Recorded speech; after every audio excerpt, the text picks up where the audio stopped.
Can we turn to one other risk that people worry about, particularly I think ordinary Americans, where AI has become incredibly unpopular. 75% of people are worried about it, and I think they worry about their jobs.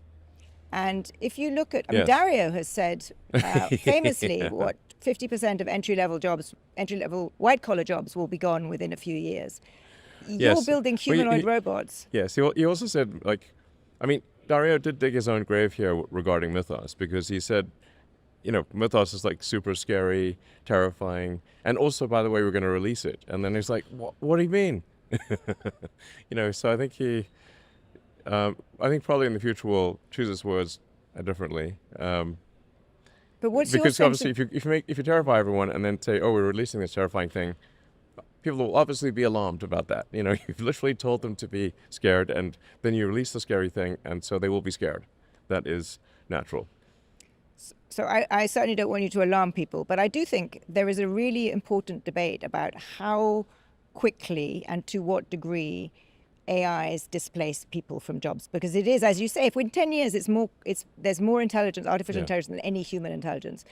Yes. And if you are, and I think you're ahead of everyone, at least in this country, on powering humanoid robots, that's also going to be Yeah. kind of factory work.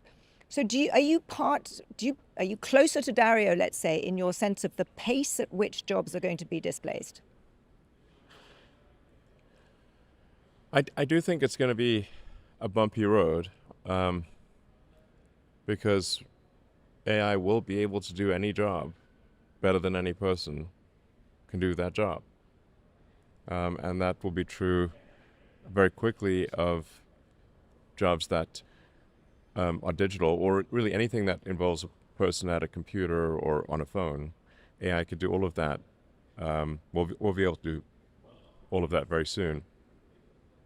I mean, for software engineering, we already have a situation where AI is better than at least 90% of humans at writing software. 90% of professional software engineers at writing software. And I mean, really, it's getting to the point where it'll be better than 99%, and then it'll get to the point where there's just no way to compete. It'll get to what I call stockfish level. So stockfish. Okay, So yeah, Stockfish is the chess program Yeah. that Stockfish is so good at chess that it will easily beat Magnus Carlsen or anyone at chess even running on a small computer. I suspect that you could probably run Stockfish on your phone and beat Magnus Carlsen. That's how good it is at chess. And that's how good AI will be at writing software. And beyond software?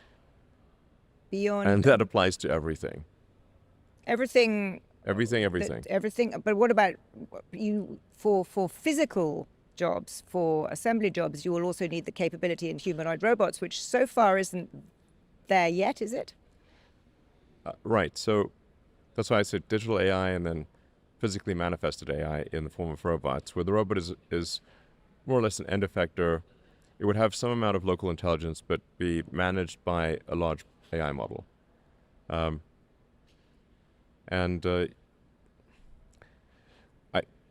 said many times, I think work is going to be optional. So, so I think maybe a good comparison would be gardening.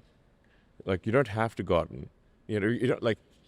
You don't have to grow vegetables in your garden. You can go to the store, and they're going to be pristine vegetables. Or you could grow vegetables in your garden, and they will actually be less perfect. Your tomatoes are not going to be as plump and juicy as the ones at the store.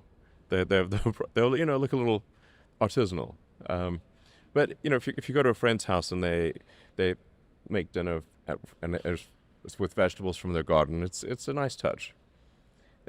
So that's this is what work is going to be like. Elon, I get that. I mean, in that world, I would be hopeless because I can't garden to save my life. But I get the idea. People still like playing chess with each other, even though every computer's better. But let's just think about the politics of this. Yeah. Because you're describing a world where within 10 years, pretty much every job can be done better by an intelligence. And Yes. you're seeing huge returns to this intelligence. Two people like you're the wealthiest man in the world. What people who lose their jobs, who are displaced, who may go off and garden, but how are they going to live? And what kind of, I mean, it sounds to It's me going like to you're, be universal high income. but how are you going to get there? Let's talk about the politics of Sure. this. Because right now, if we look at the political pressures in most countries, people are very, very worried about this, very against it. I mean, it seems to me that there's a risk that we are heading more for revolution than for an easy route to this nirvana you're playing out. I mean, it will be a bumpy road. I'm not suggesting it will be a sort of that everything will be smooth sailing here.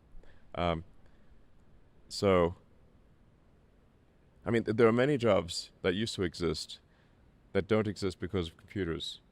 I mean, the word computer used to refer to a person doing computations. Like that used to be a job description of a person. And you can see pictures online of buildings that have entire skyscrapers just filled with people doing calculations to do things like calculate the interest on your bank balance. This is how things were done for a long time until computers came around. And even in the beginning, computers were very expensive and hard to use. So the thing that's different here is that the pace of change is radically accelerated.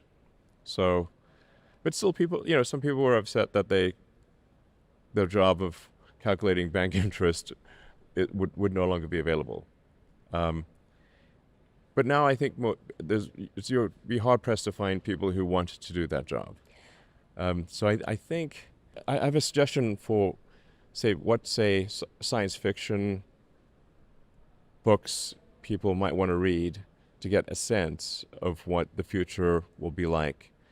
And the best envisioning of an AI future that I've read are the books by Ian Banks, the culture books. I'm just reading Accession. So Yes. I've thanks to you, I've started reading these. But I actually don't find that future a terribly appealing one because I don't think humans have agency in that future. They have agency. Minimal compared to in the their mind. small way. But the irony, I mean, Ian Banks, as you know, was a socialist.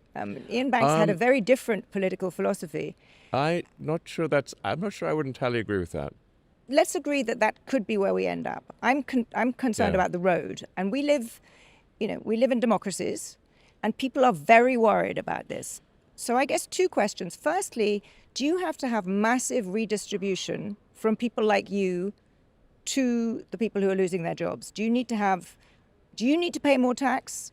Do you have much higher taxes on capital so that you fund some kind of universal income? Otherwise, what do people live off?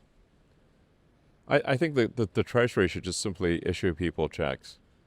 Well, But where's the revenue coming from? I mean, I'm enough of an economist. If you just issue it doesn't checks, you're going to matter. have inflation. This is like a lot of what we're trying to think about is these things were relevant in the past. They will not be relevant in the future. So, like inflation is simply the ratio of money to goods and services. So, if the goods and services output increases dramatically, if it increases, 1,000%, you can literally print, or these days change the database. It's not print money. It's you create money in the database, provided the creation of that money is less than the rate at which goods and services increase. You actually have deflation. So I'll make a prediction, which is that deflation will be the issue, not inflation. Because as the output of goods and services increases, if the output of goods and services increases faster than the money supply, you will have deflation. I'm perfectly willing to believe that. You may It's well just be a right. Yeah, statement no, of you fact. I absolutely. mean,